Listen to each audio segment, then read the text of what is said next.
do you suppose Lennox Lewis is alert and aware enough to note that Rahman is dry? He should benefit himself just by him being in that position. When a guy's dry like that, don't let him get sweaty and loose.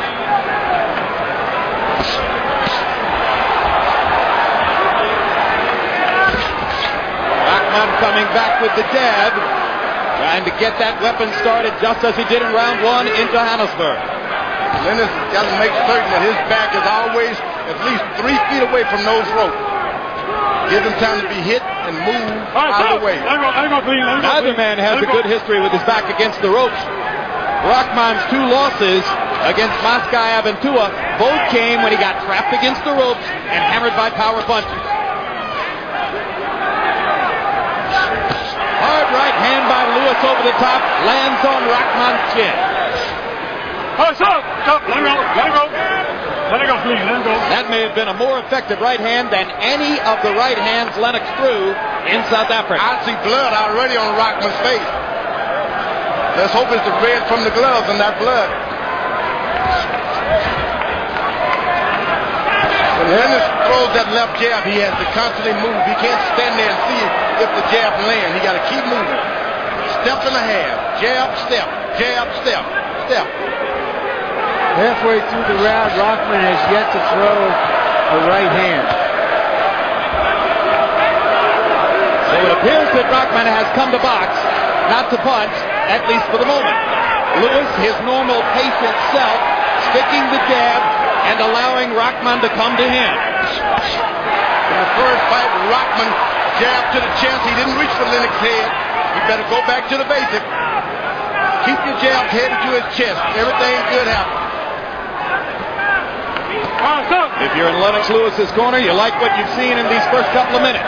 If you're in Hasim Rahman's corner, you may still be waiting for your man to get properly warmed up. Somebody is bleeding, and I think it is Rahman because there's blood on the left shoulder of Lewis. I think the right hand opened Rahman's left eye. And that left eye was bleeding in South Africa at the moment when Rahman knocked Lewis out. It created a sense of urgency for Rahman in South Africa, and he's bleeding above the left eye now. You don't want him to let Lennox Lewis get his rhythm with his jab. I'm told that the replay is going to show the right hand was on the chin, so maybe it's the jab that opened the left eye. It's a good right hand, that's the thing. But there's no question Rahman is bleeding from above the left eye. That is his lead eye. It's the eye that Lewis will be targeting with his jab. It's a disadvantage for Hasim Rahman from the get-go. Good round for Lewis. He drew blood. Keep pumping the jab, baby. Watching the right hand. So I'm getting a little bit more of the hooks off from down here, but you're getting the hooks off, okay? Fighting a good fight. Good fight. Good fight. Rahman's cut man is the excellent Miguel Diaz. Nice and calm, baby. That jab is doing a toll. You don't hurt him already. Put the right hand behind him. Come behind with the left hook. Suck it in. Yeah. You're okay, baby. Miguel got you. You're okay. Let's take a look at the replay, Larry. That could have been the jab. And from the reaction, that was a right hand. It was a right hand a while before then that did all of that. Well, from Rahman's reaction, he knows he is bleeding. That was not the jab to do it. Punch to do it. Jabs in round one. Lewis threw 37 of them and landed 17. The statistical marker on Lewis in those fights in which he throws more than 30 jabs per round, he's awfully hard to handle. Rahman threw 30 jabs in the first round and landed 16. So he's off to a good start as well. He's allowing Lewis to use the middle of the ring. Is what he shouldn't do. Lewis' back should always be 2 feet from the rope. Nevada State Athletic Commission Executive Director Mark Ratner assures us that the cut over Rahman's eye was caused by a punch, not by a butt. So it's a legal cut. I saw the right hand, that's for sure. I don't think Rahman saw it coming. Lennox Lewis threw 37 jabs in round one. If he throws 37 jabs around, Emmanuel Stewart, his trainer, is going to be very happy with the way Lewis is prosecuting the fight. There's a left hook that lands and a right to the body. Lewis only hurts himself when he gets into these close exchanges. If he can stay on the outside, Let's go. close exchanges, he's going to hurt. There he jabs and steps back. That's part of the plan. Jab, step back, keeps the distance between himself and Rahman.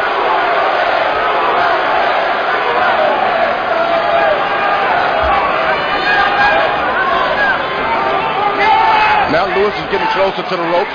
This is what Rahman should want now. Bring up. Make him keep his back on those ropes, and that same right hand is always there for you.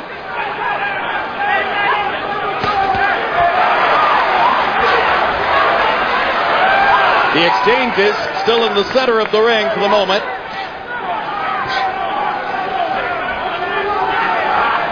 Lewis trying to keep his jab upstairs. Now he throws to the body. A tactic that worked so well for Rahman in South Africa. There you go. Some of the jabs that Lewis is landing are the hardest I've ever seen him land. That's where it has to be. It's got to be hard. It's got to puff you up so that you can make the man stay his dish. Yeah, there have been times when he's just been sort of painting his opponent and moving away at the same time. But he's throwing some hard left hands tonight.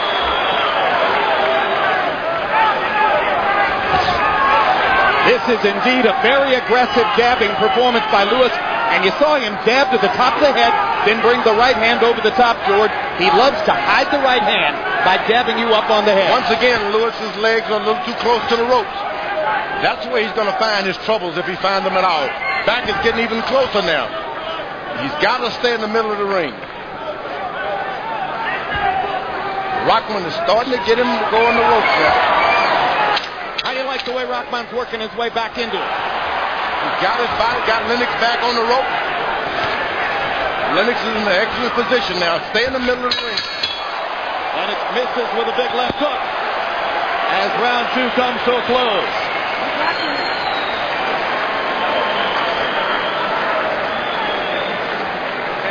Once you get into your 2 years old, forget this man ain't no big hookup. Ain't nobody punch. All you watching is one thing all night. You just take that away from him. Even if you want to just stand in front of him and shield it in front of him. He's not doing it. You gotta get him until you floor a little bit. You got to stay alert, man. He's going to get desperate now. He's getting Watch desperate. the right hand, take that away from him. Even if you have to just stay right there and shield it. Whatever, take that. Suck it in. How you feel, baby? Good. Tip the lip. Once that jab starts landing, you know the right hand come behind it. Do it. Here's Lewis after throwing a series of jabs, lands a clean left hook. And here, some jabs. That is one stiff jab. And he's thrown 68 jabs in the first two rounds. He's never lost a fight in which he's averaged 30 jabs per round. Through round two, by CompuBox numbers of 72 total connected punches, 55 are jabs. So it has been a jabbing contest up to a point, but Lewis did land the one big right hand in round number one. And he drew blood, so perhaps Rahman got under Lewis's skin with the taunting, but Lewis got under his skin with a punch.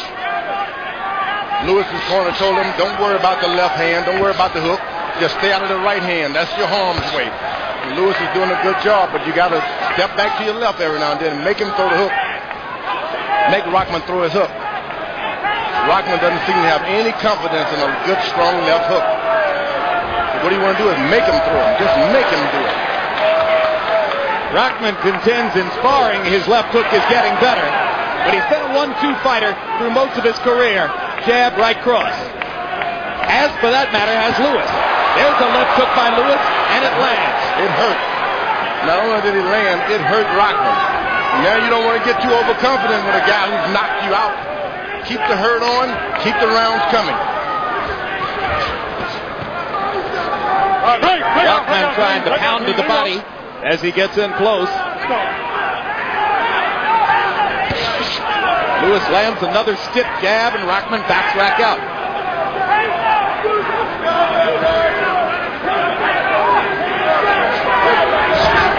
There's the hook. Make him throw those hooks. Lewis is doing a good job of that. He seems for the moment, George, to have nullified Rahman's right hand. How's he doing it? Boy, he's hurt him from long range, as we said earlier. Hits him with a good right hand and never tries to finish it. This is not a Lennox Lewis who is especially defensive. He's boxing and punching. This is the Lennox Lewis who's commanding the space in the ring in exactly the same way he did not do it in South Africa. Rahman can still reel this fight in, but he's going to have to get Lennox Lewis on those ropes and make him, there you go, make him believe out of that left hook. Rahman finally lands a left hook there. Lennox's knees are trembling already because of a left hook. He's holding a little bit this time, Lennox Lewis. That left hook rung his bell.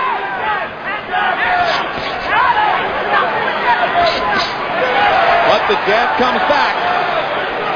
And when Lewis doubles up and triples up on the jab, he keeps the space between himself and Rahman. Rahman jabbing to the body again. Lewis' hands are down. He's close to the rope. What more can you ask for if you're Rahman?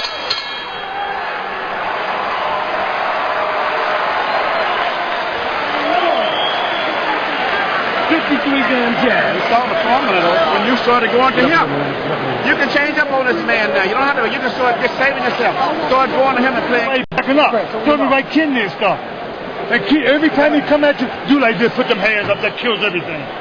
Just keep doing that. You can't get over your arms. Every time you make any kind of retreat, run to you, put your hands up high. That stops everything. I ain't moving the bucket for Good. Just relax yourself, champ.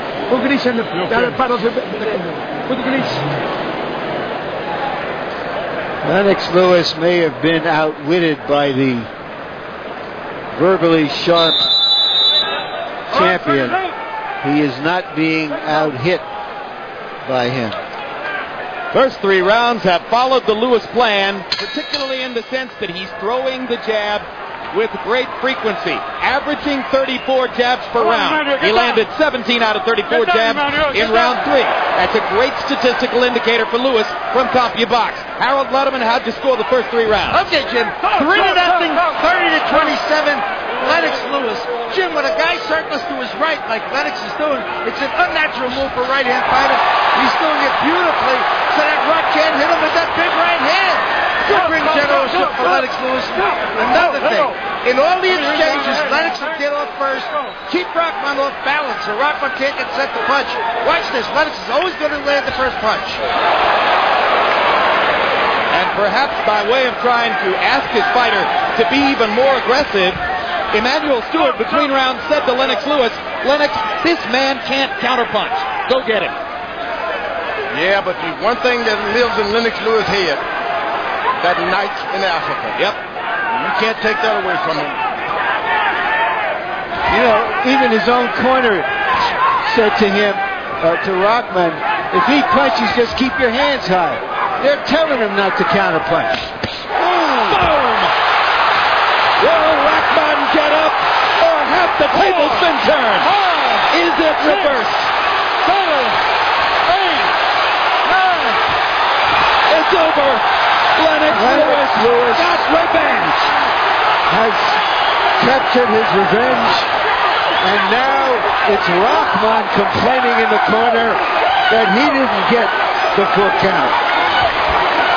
Lennox Lewis fought a virtually perfect fight. Emmanuel Stewart asked him to attack. He did, and he got the result they were looking for. George, what did you think of the stoppage? You know what happened? Lennox Lewis let an ordinary fighter beat him in Africa. He came back and made the ordinary fighter look like an ordinary fighter. I think the stoppage was right on time. The guy got caught with a hard shot. Very few fellas can get up from him. He got up, went down. Cortez, the best. In the trial in which Rahman was forced to take this rematch, Emmanuel Stewart testified that you have to make it immediate because our fighter Lennox Lewis is getting older. Lennox Lewis just made him a perjurer. I love it. Larry's talking about age in the opposite direction. He's been converted. That may turn out to be Lennox Lewis's most respected performance ever in the ring. Isn't that something? Beautiful stuff. This is what some of his supporters thought he could have done to Holyfield if he had decided to be more aggressive. Rahman totally out of position after the left, and the right hand was good night. He did it by long range. That's most importantly. He didn't try to close in. Everything was out in the opening. That's the way you want to fight a puncher. And he set it all up with the left hand by firing aggressively, keeping his left hand in Rahman's face, mixing in the left hook every once in a while with the jab. He changed it up here. Instead of jab and right hand, it was hook and right hand. And you know what? The old saying, never follow a puncher around. And Rahman did. Rahman made the fatal mistake. I'm going to follow you no matter what you jab me or what, I'm going to follow you. Well, Rahman has spent months saying he had no respect for Lennox Lewis. He went into the ring and showed he had no respect for Lennox Lewis, and he paid the price. It happened to Lennox Lewis in the same fashion. He had no respect for Rahman, and he tasted canvas. So now they're even. 5th round knockout for Rahman in South Africa. 4th round knockout for Lewis here. And Lennox regains what he surely believes is his right, the heavyweight championship of the world. Isn't that something? Cannot believe it. And this all happened because Rahman had no respect. He didn't repeat. Beaten in the chest, he just threw at the head and missed. And incidentally, to go back to the point you made at the very beginning of the fight, Rahman came into the ring not fully warmed up, and he never really caught up to Lewis's dry momentum. as a bone. And by the time the sweat was there, he's already caught on a bloody eye. What's that about? I told you they were on loan. You're on loan. What's that about? No guy's dead. All three judges had scored the first 3 rounds, all for Lewis. So he was well on his way to the decision victory that most of his supporters thought he'd get. Then he shortened it up. Let's go to Jimmy Lennon Jr. for the official particulars. Ladies and gentlemen, we have the time of 1 minute 29 seconds in round number 4. Our referee in charge, Joe Cortez, reaches the count of 10. The winner by way of knockout. He is now the 3-time heavyweight champion of the world, Lennox Lewis.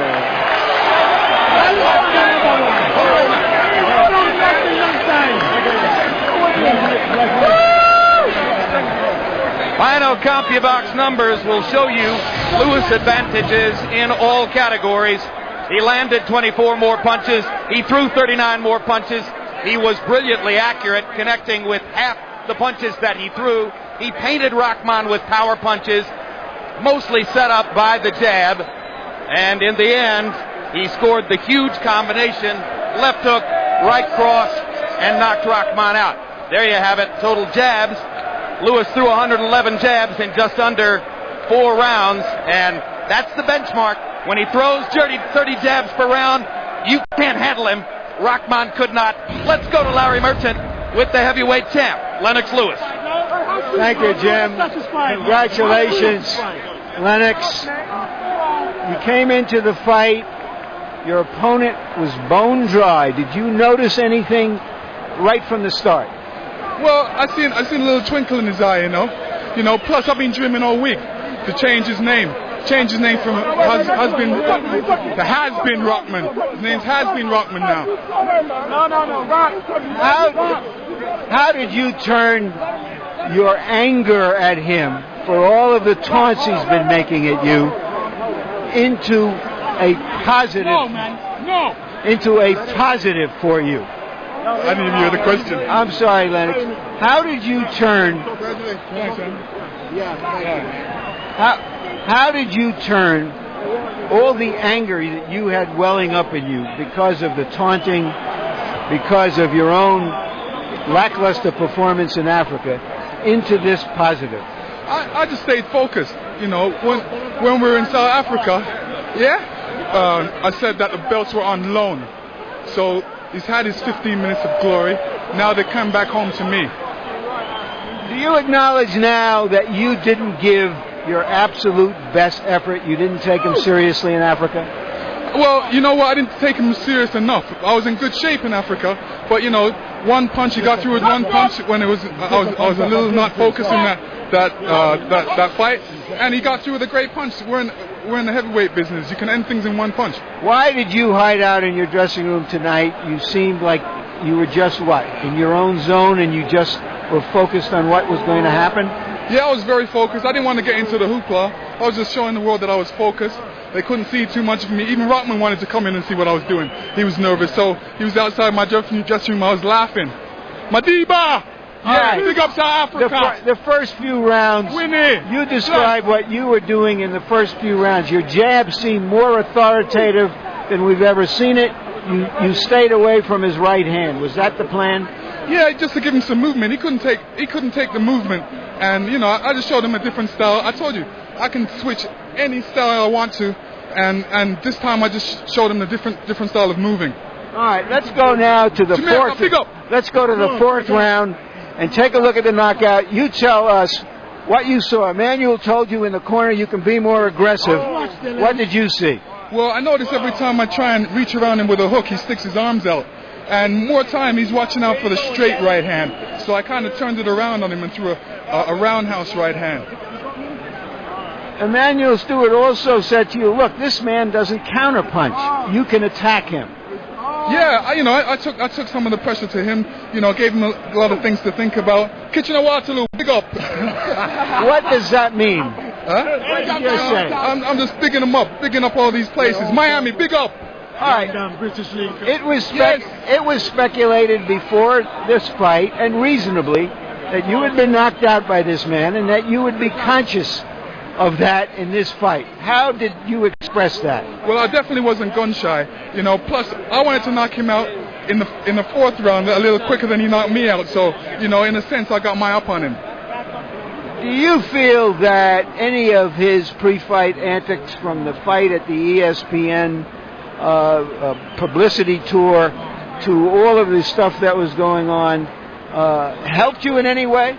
Yeah, it did. Those things really helped me. I showed a lot of disrespect there, and I just was keeping all these things inside me. I said, okay, you're going to pay fight time, and this is where he paid for it. Thank you very much. But now talk to us about your future. There are a number of fighters out there who you could fight, whether it's Tyson, Bird, who is a number one ranked fighter. It could be your countryman Kirk Johnson. It could be Vladimir Klitschko. Where do you want to go? I want Tyson. Definitely want Tyson. I've been waiting for him since after the Holyfield fight, but it doesn't really matter to me. I'll take whoever. Ocean's 11 is coming up, and I was fighting a guy named Magnovich on screen, so that fight may come around. There's Bird out there. There's enough guys out there, but whoever. How satisfying is this fight for you compared to anything else that's happened in your career? It's very satisfying for me because a lot of people had me count out. They said I was too old. They said this may wreck my future. I'm really happy about it. I knew what I wanted to do, what I was going to go out there and do, and I went out and did it. Thank you very much, Lennox. Congratulations again. Yeah. And now Larry Merchant will go